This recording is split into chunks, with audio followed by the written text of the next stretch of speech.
You're in the middle of a conversation, and instead of speaking naturally, you're editing. Every sentence gets checked, every word gets filtered, and by the time it comes out, it doesn't feel like you anymore. So you start thinking, why am I so bad at this? But what if the problem isn't that you can't speak? It's that you're editing while speaking. Problem deep dive. It doesn't look obvious from the outside. You still talk, you still respond, you still hold conversations. But internally, it feels slow, heavy, like there's a delay between what you think and what you say. Someone asks you a simple question, how was your day? And instead of answering instantly, your mind runs through options. Keep it short, don't overshare, sound normal, don't be awkward. By the time you answer, the moment has already passed, and your response feels flat. Not wrong, just reduced. So you try to adjust. You think more before speaking. You try to say things better. But that only makes it worse, because now you're not just talking, you're managing how you talk. And conversations start to feel like effort. You replay them later. What should I have said? Why did that sound weird? Why can't I just talk normally? And slowly, a belief forms. I'm just not good at conversations. But if that were true, why do your thoughts feel clear when you're alone? Why do you know what you want to say, but struggle to say it in the moment? That gap is where the real answer is hiding. Reframe. You're not bad at conversations. You're interrupting them. Not intentionally, not consciously, but your brain has learned to step in between thought and speech. At some point, it decided that what you say needs to be filtered, adjusted, optimized. So instead of letting expression flow, it added a checkpoint, a layer of control. And that layer doesn't feel like safety, it feels like pressure. Because now every sentence has to pass a test before it's allowed out, and that test never fully relaxes. But this raises something important. What is your brain actually trying to protect by doing this? Psychological mechanism. Your brain is constantly balancing two competing goals, expression and evaluation. Expression is fast, it's intuitive. It comes from associative networks, memories, emotions, ideas linking together. Evaluation is slower. It involves the prefrontal cortex, the part of your brain responsible for decision-making, prediction, and social judgment. When you're relaxed, expression leads. Words come out naturally, and evaluation happens quietly in the background. But when social awareness increases, evaluation takes over and starts running simulations in real time. What if this sounds weird? What if they judge this? What if I say the wrong thing? This is called real-time self-monitoring, and it creates a bottleneck. Imagine a conversation as a flowing river. Your thoughts are the water. But now there's a gate in the middle, opening and closing for every sentence. The water still moves, but it's no longer smooth. It's interrupted. And the more you try to control the flow, the more unnatural it feels. There's another layer too. Your brain uses predictive processing. It tries to anticipate outcomes before they happen. So instead of just speaking, you're simulating reactions in advance, which means you're no longer fully in the conversation. You're half inside it and half managing it. And that split is what creates the feeling of being bad at talking. Even though the real issue isn't your ability to speak, it's the constant editing happening in the background. So the question becomes, how do you reduce that interference without forcing yourself to be natural?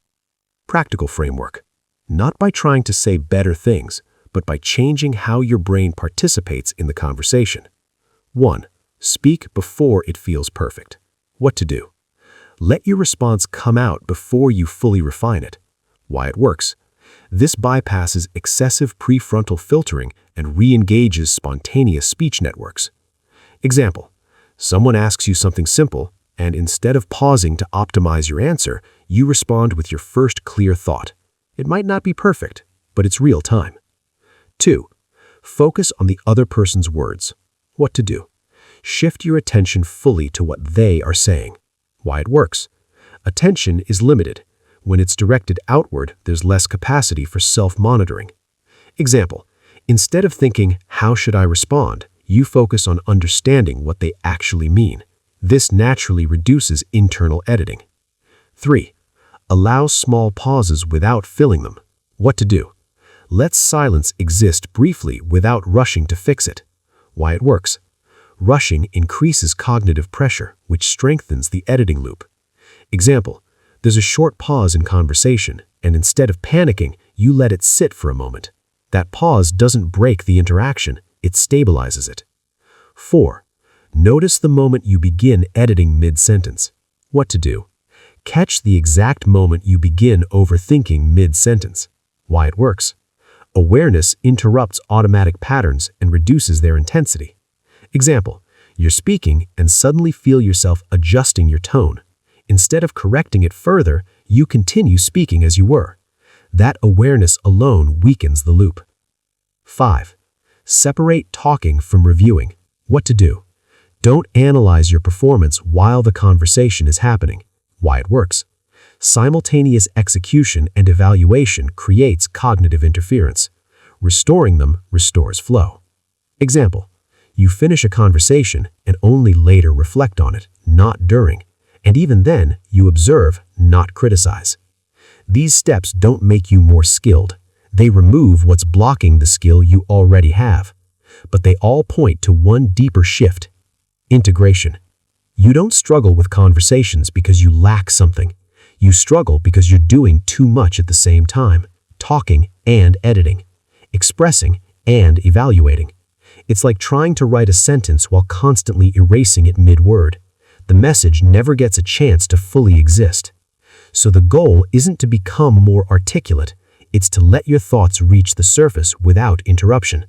Because conversation isn't a performance, it's a process. And processes don't work well when they're controlled too tightly.